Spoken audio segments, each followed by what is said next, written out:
What's going on, guys? Welcome into the Lakers Report. My name is Patrick Siepman, and coming up on today's show, we got the latest trade rumors around Trae Young and Bruce Brown as they both could be leaving their respective teams. And then also, Shams Charania had a big-time coaching update as where it stands right now on who is the favorite to be the next Lakers head coach. We'll dive into all this and more on today's show.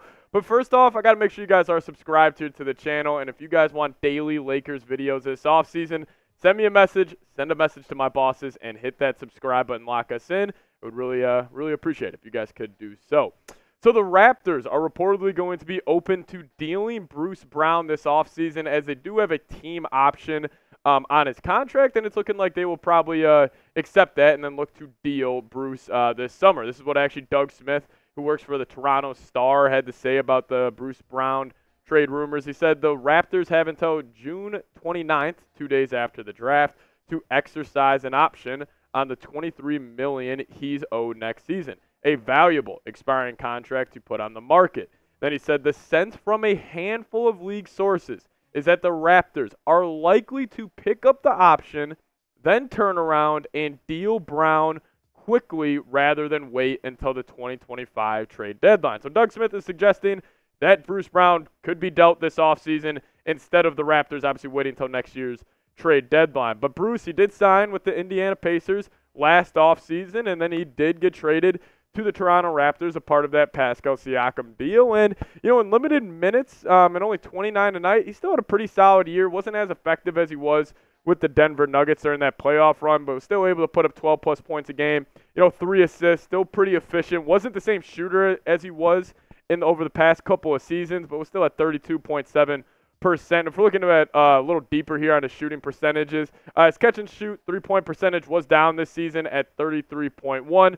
He only took about a half a pull-up three a game, but it was still only at 26.1%. Even the pull-up midi field goal percentage wasn't too good for Bruce as well at 39.4. Still always solid at getting to the rim since his less than 10 feet is at 58.6. But when you think of Bruce Brown, I automatically think of that run he went on with the Denver Nuggets when he was fantastic. I mean, look at his stats per each round during the Nuggets championship run where he was, shooting the lights out of the ball, especially in the conference finals and NBA finals, shooting 36.5% from downtown. But we knew who he is as a defender as well. He's always been a strong point of attack guy.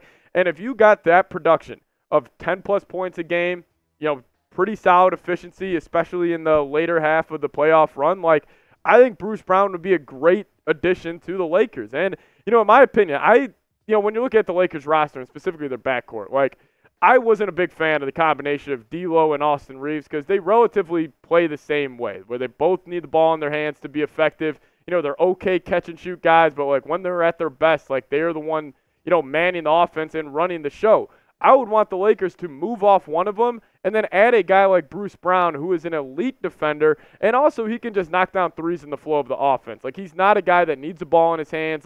He can, if the ball's rotating and he's at the end of the shot clock, like, he's more of a play finisher, in my opinion, than a guy like, D'Angelo Russell. So the trade idea I have to match the salary of Bruce's $22 million here would be Gabe Vincent and D'Angelo Russell. Gabe Vincent was kind of flooded out of the rotation this past season for the Lakers, and you would be able to move off D'Angelo Russell. And if you think about this, like, yes, in a vacuum, D'Angelo Russell is a better basketball player than Bruce Brown. But I just think the fit on the roster, the Lake Show would much rather, I think, prefer a defensive-minded guard in that backcourt paired up with an Austin Reeves, or if they swing big on a Trae Young or Donovan Mitchell, like, I would rather have that type of guy in a Bruce Brown than a D'Lo next to whoever the star guard may be. But you guys let me know, would you accept this trade, or is this too much to give up for Bruce Brown? Give me an A for accept or a D for decline on today's show. Or if you're a Raptors fan watching this video, let me know your thoughts down below. All right, what's the latest around Trae Young, as he would be kind of the biggest, prize for the Lakers to, swing big on this offseason. And, I actually saw a trade idea floated out there on the internet, and I don't hate it for the Lake Show, but I'm also not too in love with it. I'll explain to you guys my thoughts here in a second, but it is giving up Austin Reeves, Rui Hachimura, Gabe Vincent, and 2 first-round picks in 2029 and 2031. The Lakers right now have 3 first-round picks they can give up, and really the Lakers can offer a pretty solid deal, and it's very easy for them to match contracts with any star they have. And we're looking at their tradable contracts right now.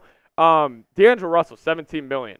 Rui, 15. Austin Reeves, 12. Gabe Vincent, 10. Like, whether it's, Donovan Mitchell, Trae Young, whoever big-time star that you're trying to match his contract, the Lakers can do that. Now, do they have the young players that they can throw in? Like the Miami Heat can throw in, Jaime Jaquez, Nikola Jovic, that could sweeten the deal. But, the Lakers could get to that contract. And also, I believe the 29 and 31 first-round picks, teams are looking at that. It's probably extremely valuable draft picks, assuming the Lakers, once LeBron, obviously retires and AD hits the, tail half of his career. Like, I could see them looking at those picks as potentially top 10 if the Lakers, if it goes in that direction. But Trae Young, this past season, he was just himself. I mean, always averaging 25-plus a game, 10-plus assists. He's always been, just an elite playmaker in my opinion. Like, I feel like that part of his game really gets undervalued as just a guy who can just be an offensive engine. Like, you can just spam high pick and roll for him, and he can just generate good shots over and over again. See, defensively, he does have extreme liability there, and he's always been sort of a chucker and not the most efficient. But in terms of just an offensive engine, like Trae Young, is that guy. And some more deep analytics on his shooting stats this past season. Catch and shoot, 38.9. Take that any day of the week. Pull up three, very solid at 37.3. Pull up midi, 45.5, good as well. And then it's less than 10 feet, a little below average, but still at 49.7, you would take that. But my take on trading for Trae Young, I'm wary of just selling the farm, like giving up all your tradable contracts for a guy like Trae. But there is no doubt, like, if you pull off that trade, like, you would become a better team immediately. And I think a significantly better team. And also, the Lakers can look at this, like, a couple years down the line. Like, let's say, yes, LeBron, maybe he ends up leaving. Maybe it's not this year, but next year. And then you could really have a foundation of Trae Young and Anthony Davis, which I think would be a pretty good combo. You have that elite offensive player, and you have that elite defensive player who could really be an anchor of a defense. I think their games, complement each other pretty well. And, Trae Young loves running that high pick and roll with Clint Capella. Imagine that lob threat being Anthony Davis, instead of Capella. Like, I think his game would take another level too. So I would be a little wary of it, but hey, man, obviously I'll be all in on getting Trae Young on the Lakers. But you guys let me know, would you trade for Trae Young? Give me a T for trade or a P for pass down in the comment section. Curious to see what you guys have to say. It would require selling the farm for Trae, but if you guys want to go all in on him, you guys let me know your thoughts down below. Coming up next here, we do have a head coaching update coming in from Shams Charania around the Lakers position. But first off, I want to give a huge shout out to Prize Picks, today's presenting sponsor of the Lakers Report. If you guys download the Prize Picks app and use promo code CLNS when you're making your first deposit into your account, first deposit only, use promo code CLNS, and we will match it up to $100 with the NBA playoffs here. Put your basketball knowledge to the test and download Prize Picks and start creating your lineups today, where all you do, you pick 2 of the 6 players, choose more than or less than on their stat projections. You guys can start seeing the cash roll in today. This is the lineup I'm rolling with for Game 1 tonight of the Eastern Conference Finals. Peyton Pritchard, I'm going to fade him, and I'm going to take the less on his 9.5 points. Then Aaron Nesmith, big fan of his game.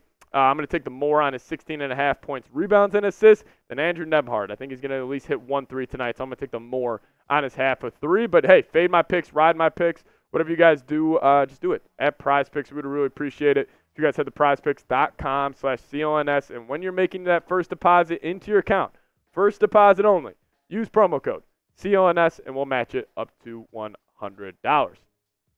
So this is a report that we got earlier on this morning where the Lakers have begun meetings to discuss head coaching jobs by interviewing J.J. Redick, James Borrego, and Sam Cassell. More interviews to come as a part of the thorough search that will be going on in Los Angeles. Now, I do want to make this take I have on J.J. Redick, and, I understand people are going to, probably want to shoot this down. He's got the podcast with LeBron. He doesn't have any coaching experience, and I totally understand that. But, in the era we live in right now where, all of these players, they're all on social media, they're all on their phones, they might have their own podcasts as well. Like, I feel like J.J. Redick is so well respected amongst NBA, like the media circle, NBA Twitter, because he understands the game at a very high level. There's no doubt about that. And I think with the social media era we live in, especially for the younger players in the Lakers organization, like if they're constantly seeing their phone and they've seen just good press about Redick over the past 2 years, I think that would get him a respect in that locker room.